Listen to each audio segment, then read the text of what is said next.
Hello, my name's Sam and welcome to Sew That Sparkle with Sam, and this is my hashtag Friday Sews, the Dressmakers Ball edition.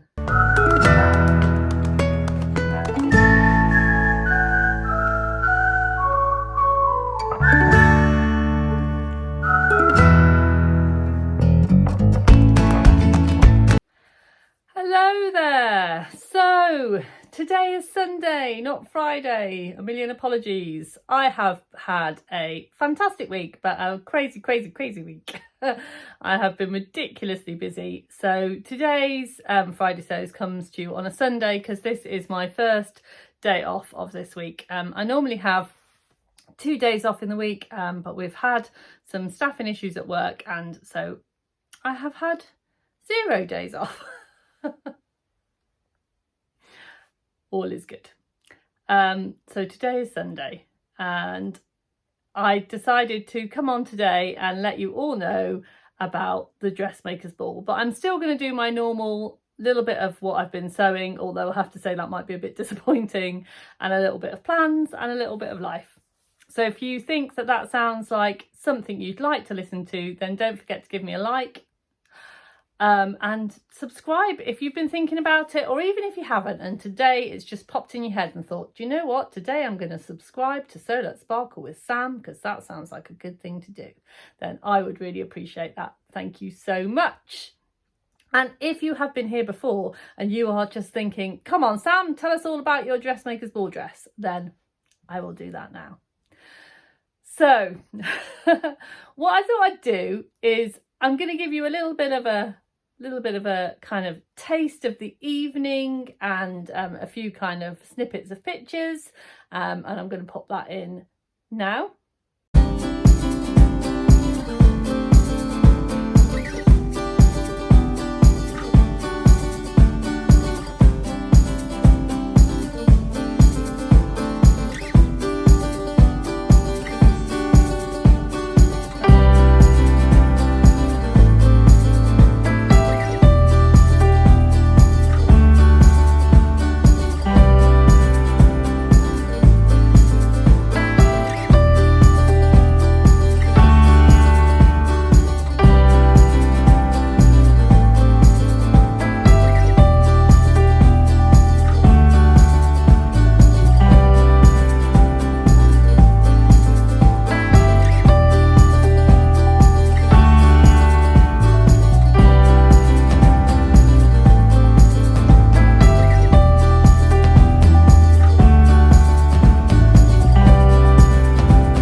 So there you go, that was the Dressmakers Ball. So the Dressmakers Ball is in Leicester and it's organised by the lovely girls at, the lovely ladies even, at Crafty So and So in Leicester, and it was at the City Halls and it was absolutely beautiful event, and we just had an absolute blast.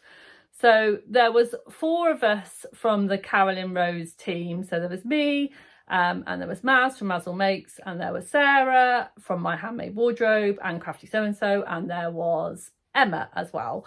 And I will pop all of their Instagram handles and stuff down below. And obviously this is the 4 of us all together and in our lovely handmade outfits.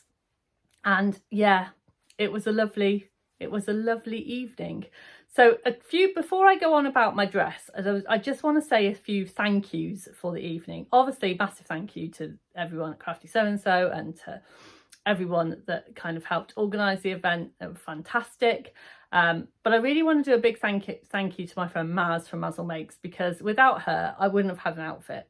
Seriously, because she just gave me so many positive kicks up the backside that I really needed, and just kind of encouragement and enthusiasm. in making something that was totally out of my comfort zone. And yeah, so I just want to say thank you, Maz, you're amazing. And the other person I want to say a thank you to is the lovely Jo from Vintage So and So. So it was me and Maz's very first Dressmakers ball, and we had not a clue what to expect, and we were both a little bit anxious about going. And you know, it's when you go in a handmade dress, you're kind of really opening yourself out to this is me, and that can be a little bit scary. But yeah, so Jo had been to the Dressmakers ball lots of times before, and we met her first of all at the little get together before the ball, and then obviously at the ball itself. And she just kind of really took us under her wing and looked after us and just made us feel so welcome and so part of the group. And yeah, so thank you, Jo. You really made our evening. It was lovely. So yeah, so those are the thank yous out of the way.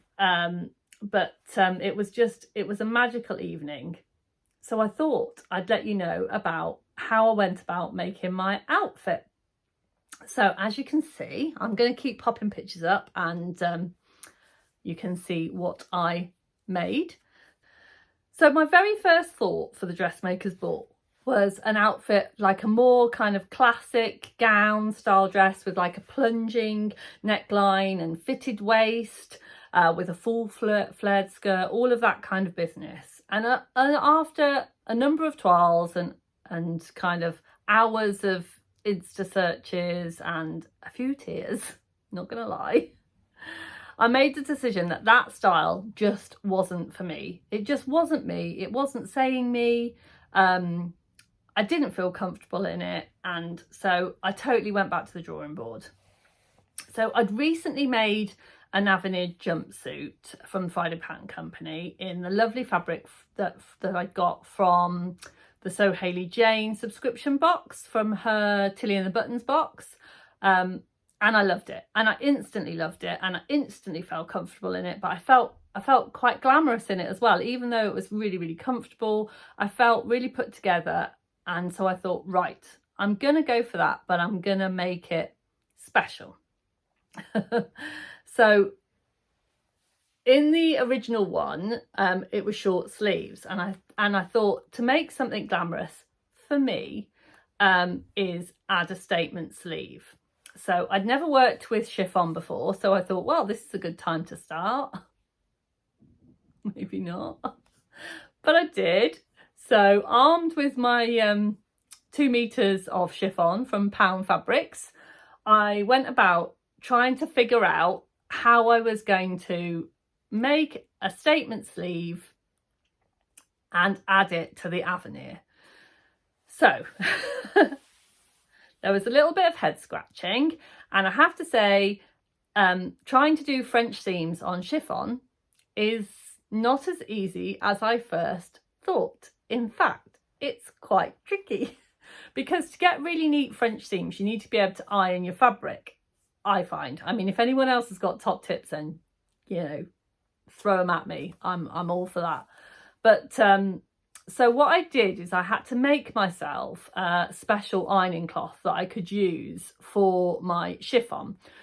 But I also needed to be able to see through the ironing cloth, because I needed to see what I was doing, and I needed to miss elastic bits, and I needed, you know, so I needed to be able to see it, but obviously I needed it to be protective enough so that I could use it as an ironing cloth and it's not going to burn my chiffon.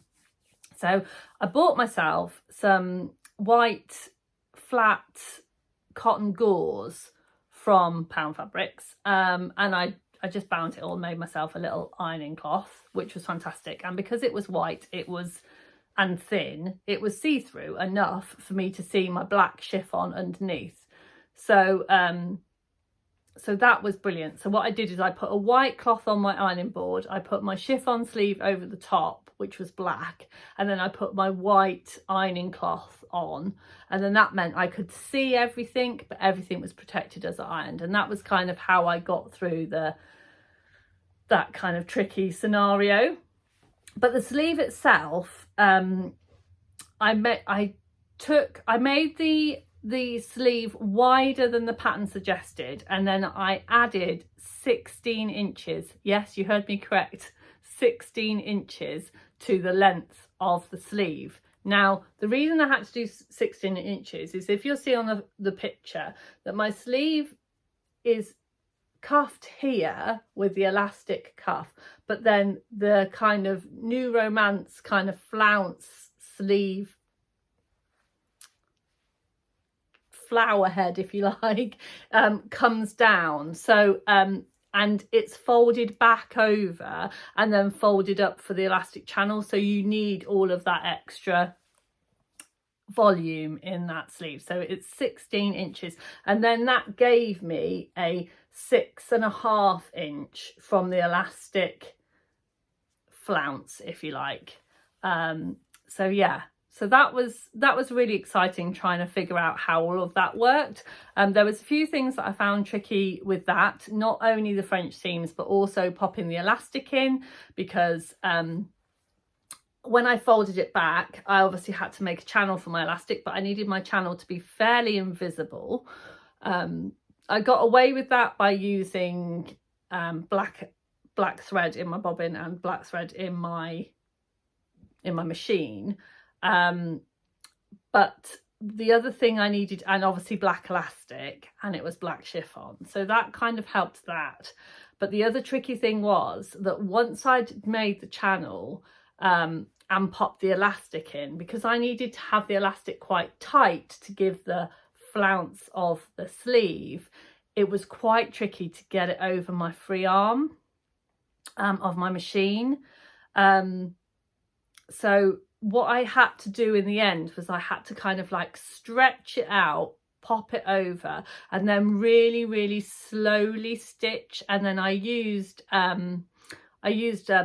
my purple thing, my little pokey tool, to kind of pull it out and turn it round the machine, very slowly, very delicately, because of course I was absolutely petrified that I was going to tear this chiffon, but I got there.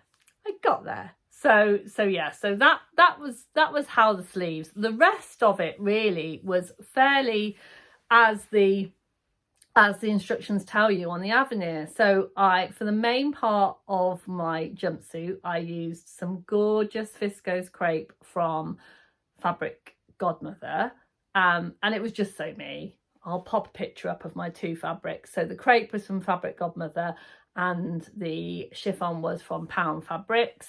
And yeah, it was just so me. And I ordered 3 meters of the fabric, and I had loads left over. I ordered 3 meters because I thought at some point I might make a boo-boo and I'd need more, but I've got some left over.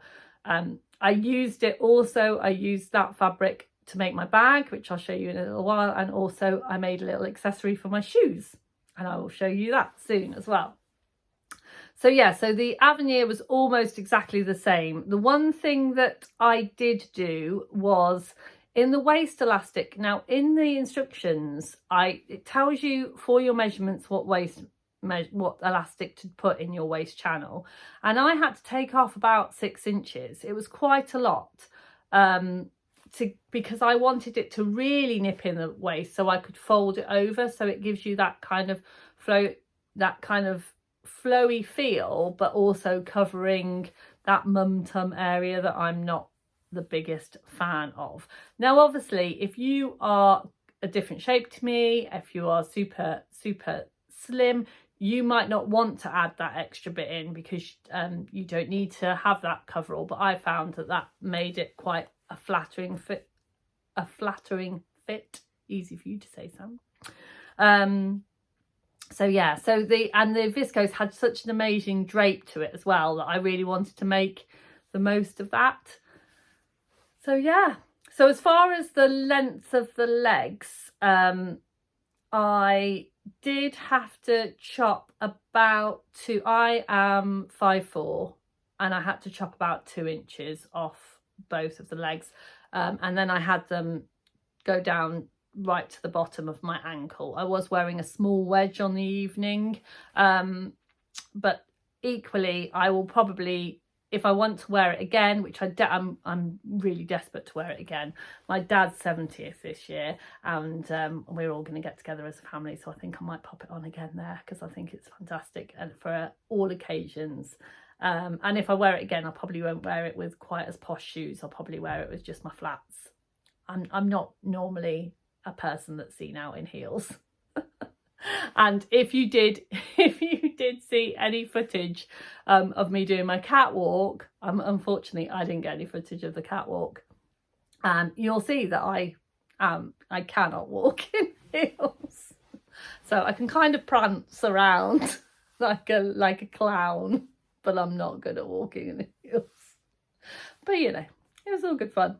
It was fabulous.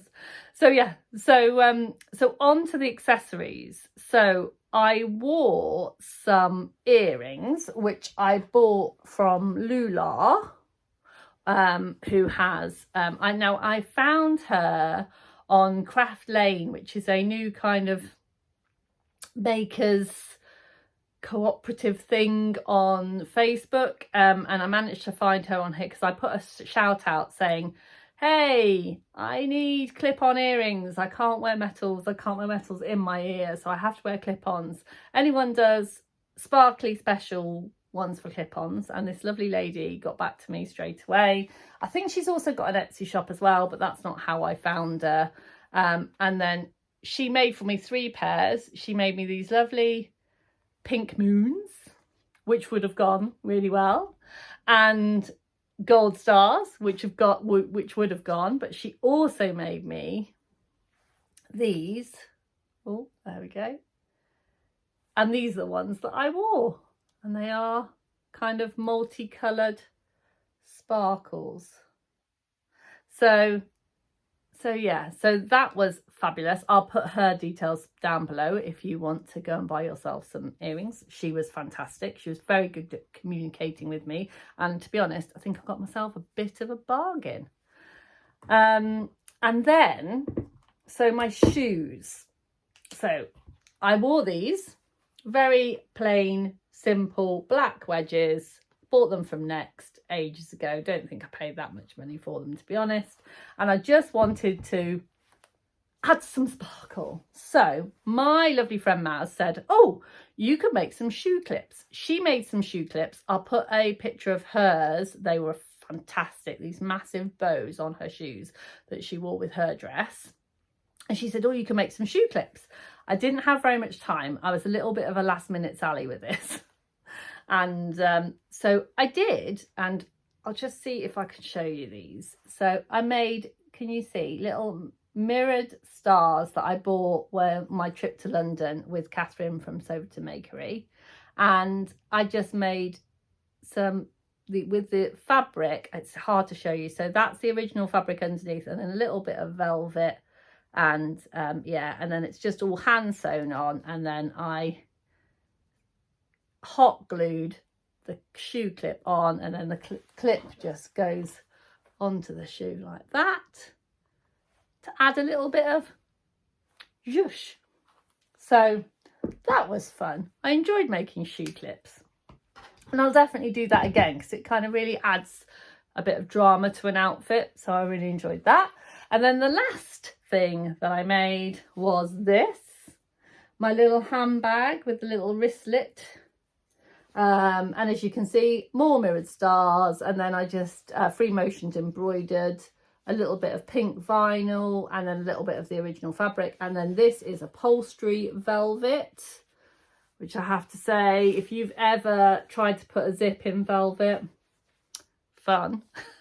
I had to do a lot of hand tacking first to get it to lay flat. And then look away if you are of delicate nature with when language is but I did put this little,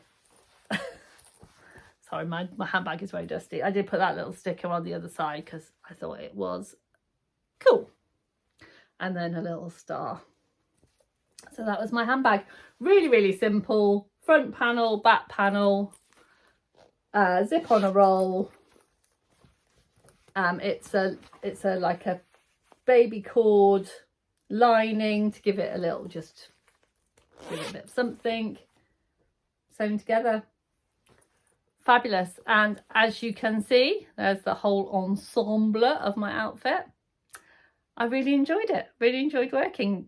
Really, I enjoyed making it. I enjoyed wearing it. I enjoyed the whole process. So yeah, definitely, if you ever get the chance to make yourself a special dress for a special occasion, I would say go for it.